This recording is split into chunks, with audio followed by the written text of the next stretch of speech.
Mas. Apa? Mas. Apa jane?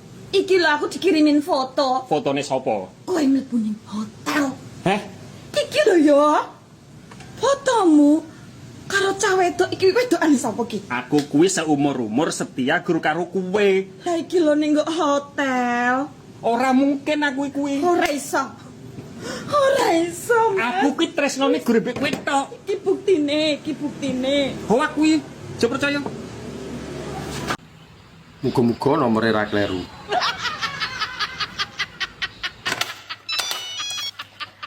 Halo, assalamualaikum. Waalaikumsalam. Selamat pagi. Ada yang bisa saya bantu? Leres niki kalih Bu Tania. Tak kandani. Diomongi apa neh? Rabi rondo penak. Sing diomong penake nggo ndi? Ya percaya ora? Ya ora percaya wong urung tau nglakoni. Ora gagak marahi masak, wis pinter masak. Trimo masake ora rondo tok to sing iso. Ora gagak marahi ngadepi mertua sing model jaran, model singa, model ula, model barong. Wis ngerti kabeh. Ngono, lah nek masalah Malah jago Mas. Piye? Pilih perawan apa pilih rondo? ya beli rondo no. Rondo kan selalu terdepan. Mbak, cara ditumpaki no sik penak apa ora? Enak to? Masa to? Empuk aku. Bayuh iso mentul-mentul nek empuk. Cara panganane kaya apa? Koyok bakpo. Lak metutuk no nek kaya bakpao. Mesti njaluk tanduk we. Ya urung karuan wong ngerti rasane lho urung. Kecanduan. Lah tapi saiki tak walik. Diwalik piye? Kowe sing tak tumpaki. Jal. Nyapa? Nyatasi pora. Ya panggah oke, arep njaluk model piye? Heh. Kowe nek gak ngatasi ngomong lho ya, pamit sik lho ya. Nyapa dadak pamit? Dijamin tengel-tengel. Aku mbok silono duit to. Ora akeh, mur 1 juta. Kok nek kirane ra iso balekne aku ra binen. Tuman. Tuman piye to? Tare yo butuh kok. Wis angel tuturane. Aku wonge menak. Munggono gak enek jaminan liya to sak liyane manuk ngono. Lah piye to? Lah wong kuwi lho barang berharga rumangsamu. Oh, rumah saku ndek biyen iki sunati larang lho ya. Wong tuane mbandani tenan. Nyewoson panganane akeh. So manuk dimurahno dinyah-nyohno ni piye lan? Lah arep piye meneh tarah kepepet kok. Dek ingi enek bocah gak duwe penggawean pengen dadi LC. Gak yo adol manuk. Lah tarah duwene yo kuwi lho. Saiki enek wong gak duwe dhuwit golek utangan dibayar manuk. Lah gelem apa ora omonge. Rumasane aku ki wong wedok piye ngono lho rumasane. Wong aku ki perempuan baik-baik, Ngerti aku nek kowe iki apik. pendiam, lemah lembut dan sopan santuy. Lah piye gelem apa ora? Duweku ya mur manuk. Kok ditawani manuk. Asem tenan yo. Wis to, enak-enak ya. Mbah. Oh, kowe sapa? Aku Nini. Adimu? Nunu. Lah bedane Ninik karo Nunu. Nek Ninik kuwi rada putih ngene iki. Lah ya Nunu. Nunuke ireng. Iki piye to? Ra mudeng. Lah ya adikku ki adik kembar ki jenenge Nunu. Ki ra mudeng ki jan. Piye ta saiki? Sik, iki gena-gena. Iya. Jenengmu sapa? Nini. Adimu. Adikku pas kembar kaya aku jenenge Nunu. Lah bedane Ninik karo Nunu. Lah ya nek Ninik ki rada putih. Nunu. Nunuke ireng. Piye? Wah ki ra mudeng ki. Bedane ora mung kuwi tok. Nek Ninik kaya aku kan rada kempot. Oh, Ninik ki kempot. Kempot. Lah ya Nunu. Nunuke tembem. Iki aja sumpah sampe ngono iki lho. Lah kowe iki omonge aku. Lah iki wong ciri kasih.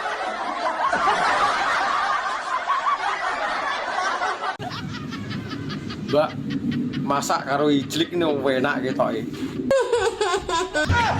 Piye to malah cengengesan. Iya, apa meneh terus diumbulin tukang kompor, Mas. Jan mau wening wi. Terus jemput kamu ke selomot geni. Lho, kok jaran. Yo ngalah, enak mas. Enak dengkulmu melocot kuwi.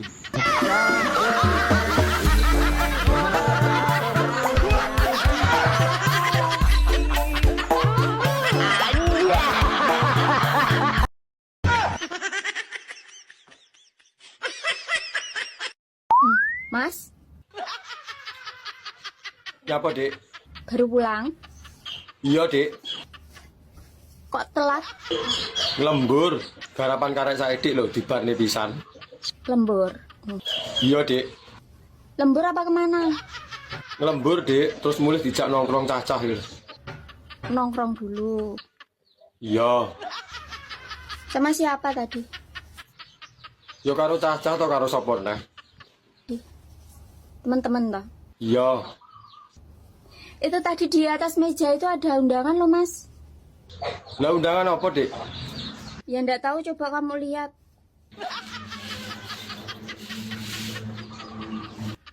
Kayaknya dari temanmu dulu mas. Kok temen toh? Mantan. Alah, kumat neh padumu cemburu toh. Ya memang dulu cemburu, sekarang sudah ndak. Lah ora cemburu lu ngomongnya koyok gelo ngono. Ya dulu kan aku belum tahu lah ternyata barangmu kuwecil kayak gitu toh. Lho, kok jaran. Lah wong cilik ae yo ngimel ae lho. Kok muni ngono wis saiki? Sekarang udah tahu ya ndak cemburu aku. Padumu cemburu ketok ulatmu lu peteng. Endi jane undangane? Itu loh di atas meja itu warna kuning itu loh.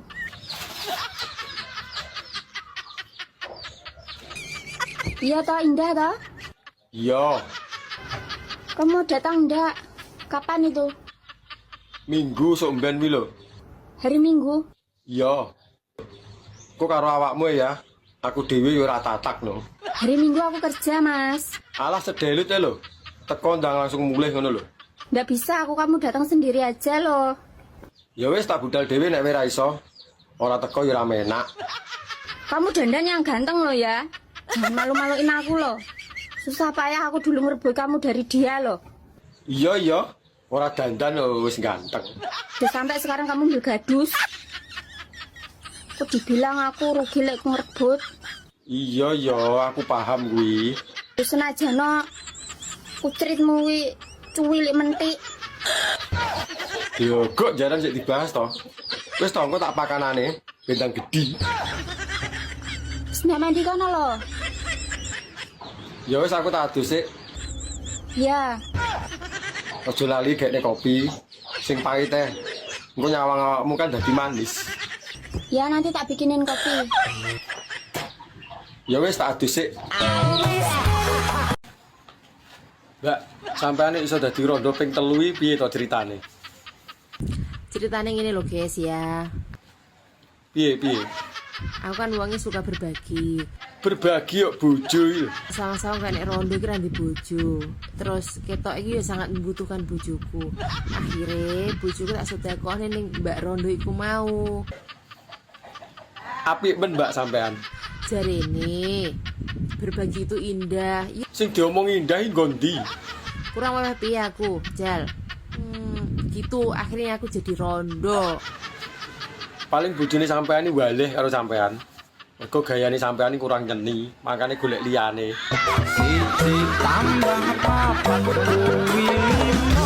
Mbak, aku arep takon, definisi cowok ganteng iku sing piye to menurut sampean?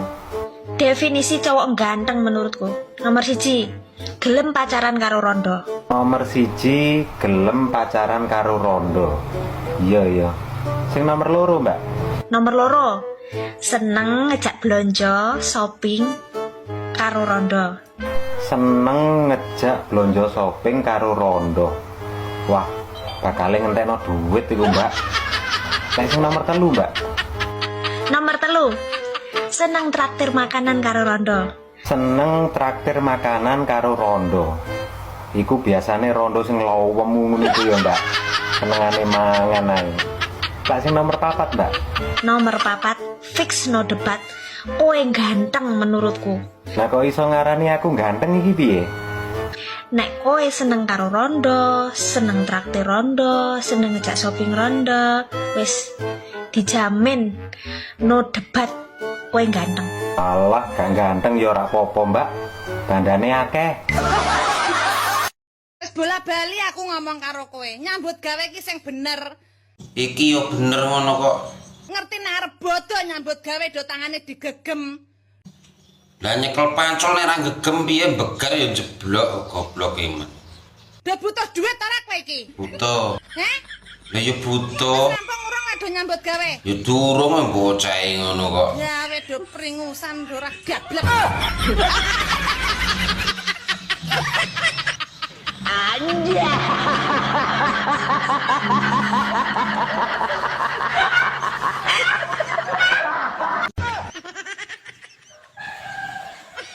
Bi, bahasa Inggrisnya bisu makan belut ya apa toh? Aku tekok rono rene urung nemu jawabane. Awakmu iso apa ora? Ya mau ngene. Lah nyapa kowe iki malih bindeng? Sik, Lah arep nang ndi kok sik iki? ora ro nek aku ki MMKN to ya. Apa neh wi? Kok lagi krungu aku. Maha mengetahui komentar netizen. Sopo ya? Ari Iwan. Lah. Sik enteni, tak pikire.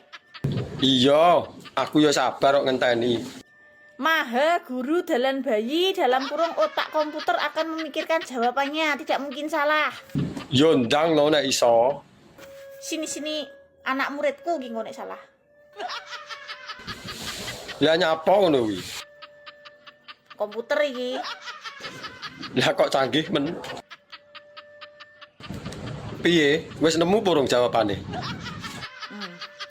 Wis enek jawabane. Yo ndang nek wis enek. Bisu. Ditulis. Lah nyapa dadak ditulis barang? Diangen-angen lo iso. Bisu. Wi, mut. Tulisane mute. Bacane mut. Iya. Lah nek makan. Makan kui. Eat. Belut kui. Il. Jajal digabung. Bisu makan belut. Artinya dalam bahasa Inggris adalah mut itil. Apa mau? Bisu mut. Makan it. Belut il. Mut it. Mut it. Astagfirullah.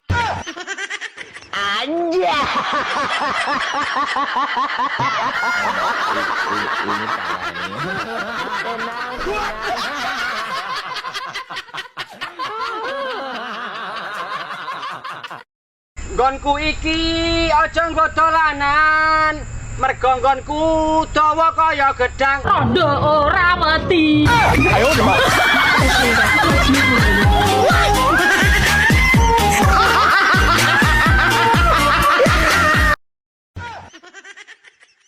Cuacanya adem. Enaknya nyapa ayo. Adem-adem ya enake ijlik nih. Ayo nyapa enaknya. Ijlik Bakso. Enaknya bakso. enak apa? Ya enak ijlik kuwi. Pikirannya rasa kotor ae. Lah piye tara yo cocok karo hawane lho. Rasa kotor ae pikirane. Enaknya bakso. Ora yo padha ae. Padumu kowe mancing-mancing ngono lho. Wong kok pikiran kotor ae. Bakso, aku ngomong bakso, ora liyo-liyone bakso. Heh. Ayo bakso yo, bakso. Laktir ya. Wegah nek ijlik gelem aku. Ayo bikin bakso yuk.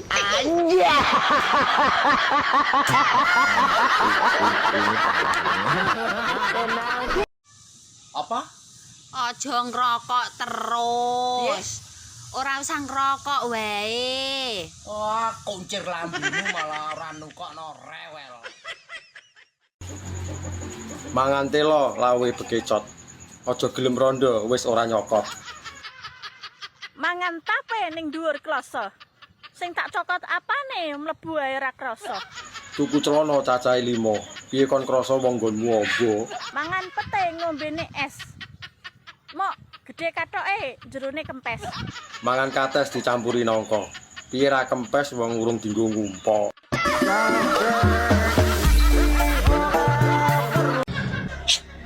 Nak main ngontrak nenggo namu ki bayari piro? 500 sampai kapan? sampai hamil. Ya langsung cash ya 500 ya cash ya. Cangkem kalian gawe uslak-usluk metu mbakmu. Ngene iki panggasane wedok sudah dadi gedibal. Allah, dhewe gayer-gayer.